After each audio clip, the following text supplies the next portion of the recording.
2020 vision, how tactics without integrity will have you flying by blind. Welcome, everyone. It's Tessa with the Idea Pros marketing team. And while we are getting Fred in here, if you guys could do me a huge favor, I'm going to ask this question a couple times, but if you could put into the chat, name some companies that got really big but failed because they lost focus on what their vision and their integrity was. So while you're just popping in, go ahead and put in the chat companies, again, that you think got big but failed because they lost vision and integrity. Hi, everyone. Yes. Hi, Bill. Hi, Kelly. Brian, welcome. I'm glad you guys are here. I am all the way from Tennessee today. So despite me wanting to be in cooler clothes, I'm all bundled up. It's freezing and snowing. I'm glad to have you guys here. Hi, Donna. You guys can hear me okay? Excellent. All right. Well, we're getting people in, Fred, but I know we're catching up there, thinking, pondering over companies that got big but failed because they lost their vision and integrity. I don't. Any guesses? Come on, guys. You got to help me out here. I know you've got ideas. Anybody have any ideas? They're just saying hi. Well, hello. Well, I mean, Fred, can you get them started on one that you know that we have on our list? I can. How about Enron? Big one. How about WorldCom? Any companies that made billions and billions of dollars and went under and lost everything for their shareholders. Some executives went to jail. Yes. Doesn't matter how big you are. It matters what's in here and what's in here. Exactly.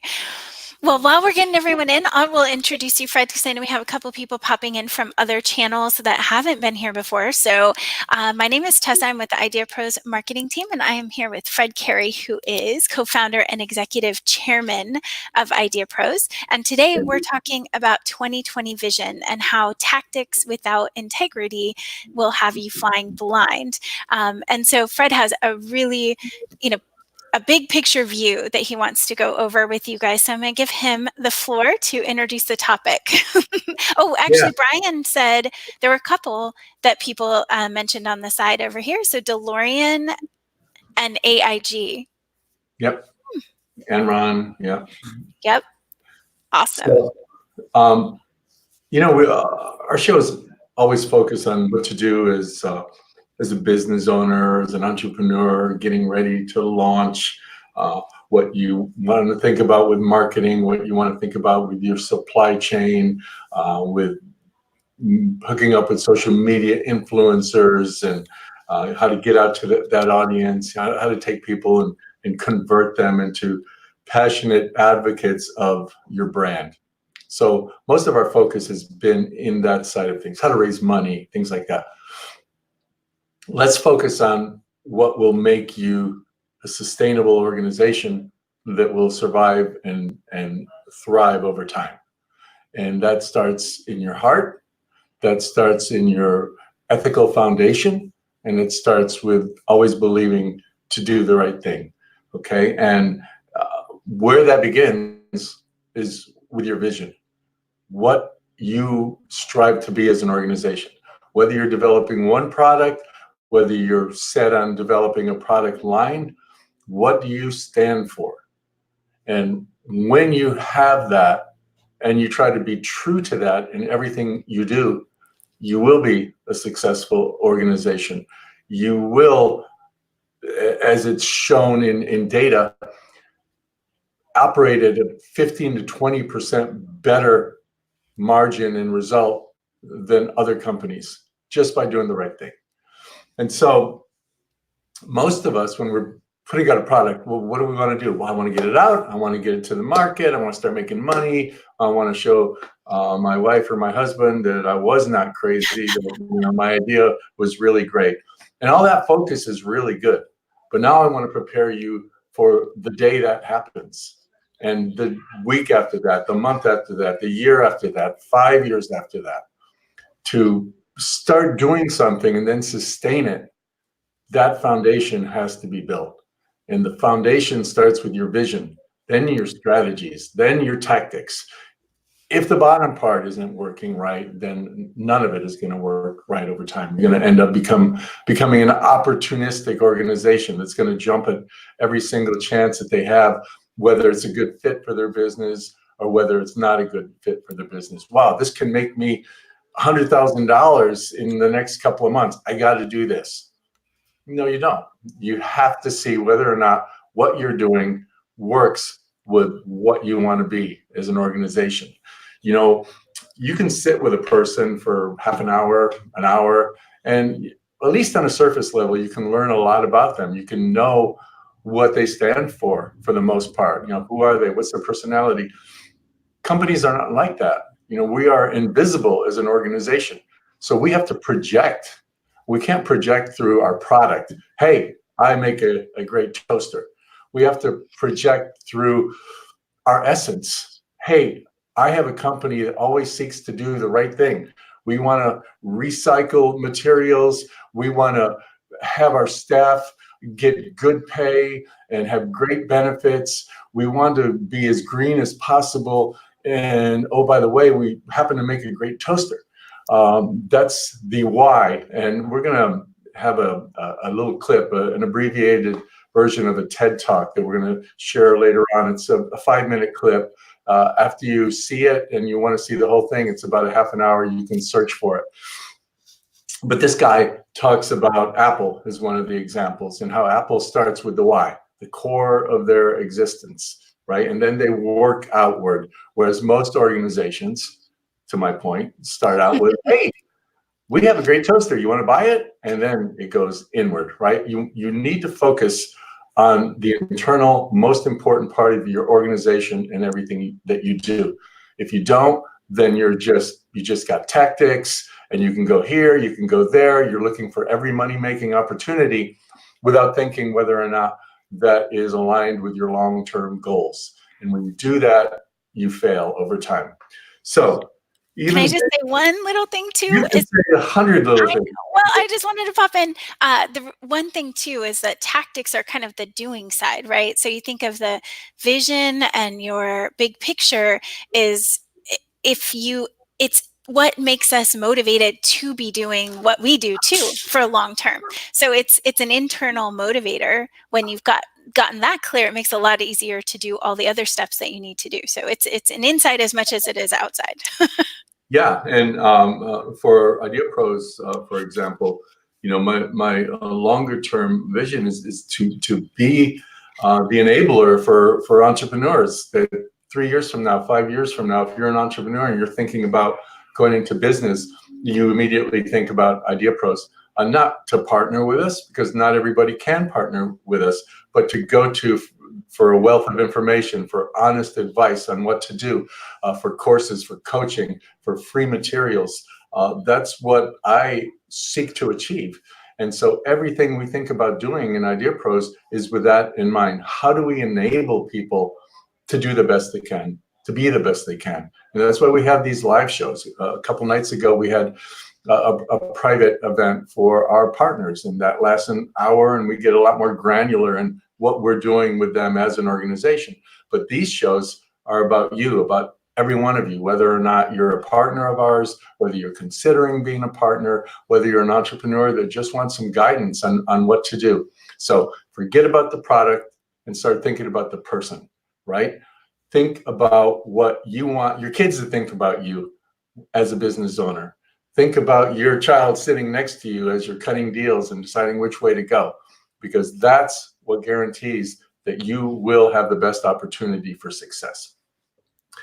I had, in my early 40s, I had a situation where a company that I had was private, but had a lot of investors in it. I think around $10 million worth of investment into this organization. And we were building this new enabling software that was really going to revolutionize an industry. We had a timeline, and we got to a week before that critical go live point, and then my engineers came to me and told me, we have a disaster. We found these bugs. It's gonna be another 6 months before we can go live. And here I had dozens of sophisticated investors waiting for that 1 week mark so that we can go live. I was scrambling around. I didn't know what to do. I didn't know what to say. I didn't know how to handle it. And I can thank Barry Burkhoff. Barry Burkhoff is a guy that I brought on as my chief operating officer. And he had come from IBM, a very ethical company. And he was much more experienced, even older than me, probably older than me now. And I sat down with him. I said, Barry, what do I do? And he said, be honest, tell the truth. And so I wrote a long letter to all my investors, told them what had happened, told them what we did wrong, why I'm sorry that it happened, and what we're going to do to make it better. Within minutes of sending that out as an email, I started getting phone calls. Not to criticize me, not to yell at me, but to thank me for being transparent, for being honest, for being ethical. And that changed my life. And hopefully today can change your life as well, because you can think about that in every single thing that you do.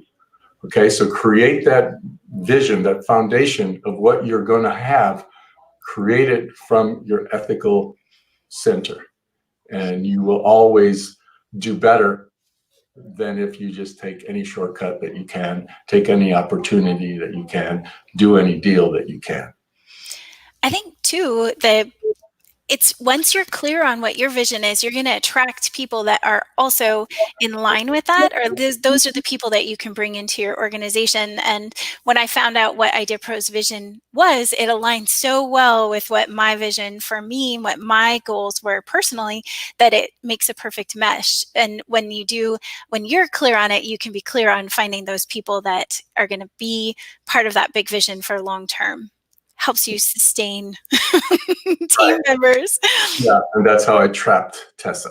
It's true, but it's perfect because it aligns and it's awesome. And that's something I had to set for myself as a person long ago. I said, this is really where I want to go. And, working through some of the things that Fred's talking about doing for your business, you should have that personal side too, as well as your business. And obviously those two will line up, but it makes a big difference in finding a team that can stick with you and make that success happen. Yeah, and so in our company, when we have issues, I go to the team and talk to them about it honestly. When we have issues with our partners, we go to them and say, hey, this is the issue, this is what's happening, this is what we're going to try to do about it, this is how much that delay is going to cost us. So you start there with the ethical foundation, right? And from that ethical foundation, you build this vision. A vision is kind of this elusive thing that you quite never get 100% to, but it really is the core of what you stand for. And from that vision, then you build out your mission. This is what I strive to be. These are the things that I'm going to do in order to get to that point. And then from that mission, you start building your strategies, right? I'm going to go into this marketplace. I'm going to go into that marketplace. And from those strategies, you build your tactics, right? They're all connected.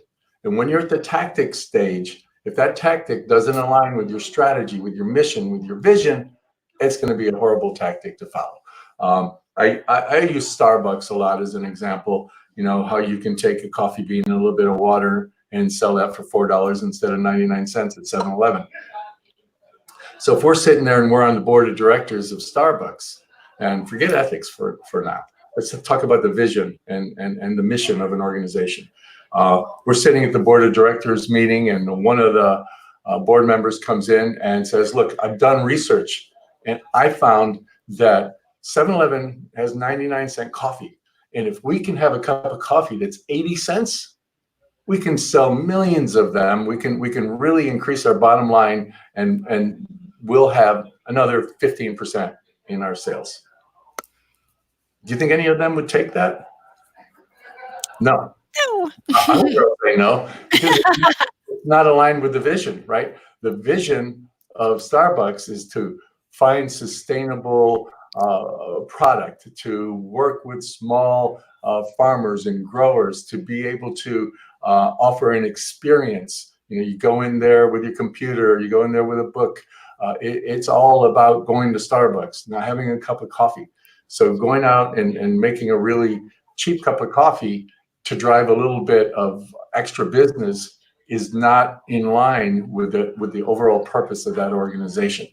So that's the way you need to think from your first product on. Okay, don't have tactics without your vision. Think about what you want to be 5 years from now, and that's what you need to strive to be today. Perfect. So ethical foundation is number 1. 2 was to create your vision that you're going to strive to. And then you're creating a mission, number 3. Strategies come from that. That's number 4. And then 5 is the tactics. So a lot of people go straight for the tactics or the strategies, and they don't get these other pieces clear. If you don't get those top ones clear, what you're doing, like we said in the title of this, is you're flying blind because you don't have that direction. Your compass is not a true north or whichever direction you're going, right? So you don't know where you're going. Yeah. A boat without a rudder if you don't have these clear. So if you haven't, we do have a couple shows about this that we've done in the past, so I will stick those in and grab them. We also are going to talk about the golden circle that you mentioned. So did you want to talk a little bit about that? And then I'll pop the link into the golden circle video. Yeah. Why don't you put that in there? Sure. And this is the TED Talk I was telling you about. This is a 5-minute abbreviated version of it. Try not to watch it during the show. Yeah, just watch it right after, but it's really good. I read this book, Simon Sinek, and the book was amazing as well. But this is his TED Talk, and it goes over a lot of the things that Fred was talking about, but it specifically looks at, Apple as the example and how they do things and have really gotten clear on their mission and how much, the bigger their ethical vision and purpose as well.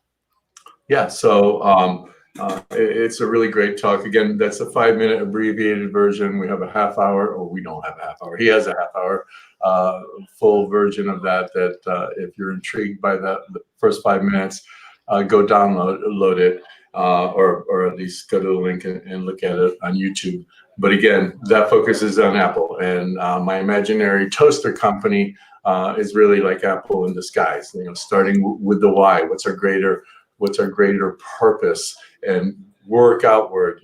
Oh, by the way, we happen to make a great toaster, or oh, by the way, we happen to make a great computer. Do you want to buy one? And when you can start thinking that way as an organization from day one, then you're delivering a much more powerful message.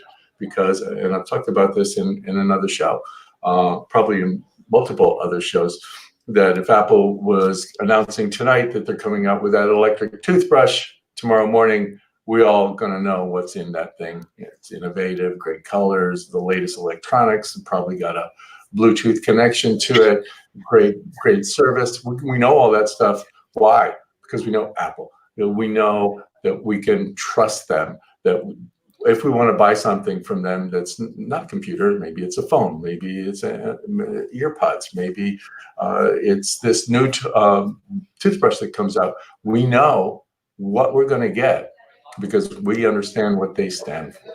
And when you have that, what do you get? You get long lines, you get people waiting for your next product because they're not buying products, they're buying you. They're buying what you stand for. They're buying the belief system that you've created to enable your relationship with a customer to turn into a love fest. They're not just your customers. Everybody here, by the way, I don't use Apple. I'm one of the only ones here, but I appreciate what they do. And everyone that's in here will argue with me day and night about what's better, Apple or PC, Android or iPhone, and they will argue passionately They'll argue about that as they would about religion. And that's because just like you go to Starbucks, not to get a cup of coffee, you go to Starbucks to go to Starbucks. It's the same sort of thing. You're building passionate advocates of your brand. You're building people that believe in you, believe in what you stand for. And what does that give you? That gives you a loyal base. That gives you people who want to talk about you, who want to spread the word, right? That's when I say loyal advocates, people who want to talk to their friends about you and your company and the things that you offer. And the same type of people that when you have something new to offer, they're going to want it because they believe in you, they believe in what you stand for, they believe in the quality of what you have, they believe in your ethical foundation, and therefore it's a really easy purchase. You don't want to have to sell people, right? Nobody likes to be sold. You want to have people that want to buy. I think Right. it's important to be able to say no to some things. Being really clear on your vision and your ethical, direction means that sometimes something's not a good fit because it doesn't align with that, and you have to be able to say no. Just like Starbucks with a tinier product that or cheap coffee, they've got to say no and stick to their guns as far as what they're going to do for quality and if it aligns. And that's really hard for entrepreneurs who are just getting out there. They want to get things going. So you just have to stay really clear so you can have the right things. Say yes to the right things. Yeah, and Tessa, I don't want to go into the details or anything, but recently you participated with me and a couple other leaders in this organization. We spent 48 hours beating on things, yelling at each other, arguing, writing on whiteboards. Passionate conversations, not arguing. About where we are and where we're going and how we get there and what types of things should we do and should we not do. There are a lot of very opportunistic things for us to do as an organization, but we have to vet all those things. We want to do this, this, and this. How do they align with the greater purpose of the organization? And if they don't, they're gone. And if they do, we want to make sure that they do. One example, we are going to be adding courses to the things that we offer because we've had over 45,000 people apply to us. We have 250 partners, with 50 of them getting ready to leave the nest or in various stages of it. So let's just say 200 partners that we're still dealing with on the fulfillment side of things. So that's a whole lot of people that we can't do anything for. And our greater vision, right, is to be that place for entrepreneurs to go to, a place they can trust, a place where they'll get honest advice and help. And so offering a course aligns with our greater goal. Offering this opportunity for people to get training aligns with our greater goal. But it only aligns with our greater goal if we have something that really helps, that can help change people's lives, that can give them the real direction that they need in order to maximize their own opportunity to be successful. So we can't just create a course. We have to create something that really has merit to it and really has value to it and will help propel an entrepreneur through the next steps of their career. So again, you could offer a course, or you can offer a course that's consistent with your vision and your greater purpose in life. So I love that throughout the whole thing, the bigger picture, what Fred kept making us focus on is what's our vision, what's our strategy, then we'll do tactics. And he kept us in line with that. And that's exactly what he's communicating here. And it made such a difference, I think, in what we were doing. So again, not going into too much detail, but it was a great exercise. Like, it's important for everyone to take the time and do that in their own business. Absolutely, 100%. Yeah, and by the way, a lot of you are just coming out with your very first product, and they're going, "Who cares about this stuff? What's it going to be for me? I have that toaster that I'm launching, and I really don't care about that." You should care about it, because even if it's one product, even if you think it's a small consumer product, if you don't have the foundation around that product, it's just another product that's easily replaced, that, oh, you know what, that toaster is kind of nice, but I want to go get this other one. You need to have this. Remember, I talked in the beginning of the show about you can spend a half an hour with a person and you know who they are, but you can't do that with a company. You can't do that with a product unless that company projects their image, their purpose in life. And it doesn't have to be anything, I want to change the world. It just has to be something that's sincere and ethical and honest. I'm going to give 5% of my profits to this organization that is aligned with what I'm selling, with what my company's all about. I'm going to use materials that are renewable, or they come from resources that have been recycled. I'm going to offer my employees opportunities to advance. All those things influence the buying. No matter what you're buying, if I'm sitting there and I have two products side by side and they look exactly the same, they cost about the same amount of money. This one over here is a little bit more, but I know that this one stands for stuff that I'm interested in. I'm going to buy that one every single time. And so that's what you need to think about, no matter whether you're making a widget or whether you're making something that's going to change the world. Think about projecting you and what you stand for, as well as the product that you're trying to sell, because you don't want to sell. You want people that want to buy. I love it. That was our final thought, I think. Thank you, Fred. Well, I had a couple comments from people I just wanted to put up. I know Sherry said she loves the vision for Idea Pros. Thank you so much. I know Karen said ethics is why she works specifically with Idea Pros. And then Bill's worried we were talking about him when we were doing our planning. And Bill, no, we were not. You're not. Bill was on our last week's show. He did a great job and talked about the evolution of an entrepreneur. So check that out. And then Karen, let's see, we had so many comments. Thank you guys all so much. I know I wrote down because some people popped in before I could mention them, or after I meant that we mentioned people. So Aziza, Donna, Jay, Karen, Ahmed, Lindsay, Bill, Brian, Derek, all of you, thank you so much. Everyone that's here, thank you so much for being here. If you haven't liked our Facebook page, please do, because then you can get notices when we go live. And we also are on YouTube, so you can watch us from over there.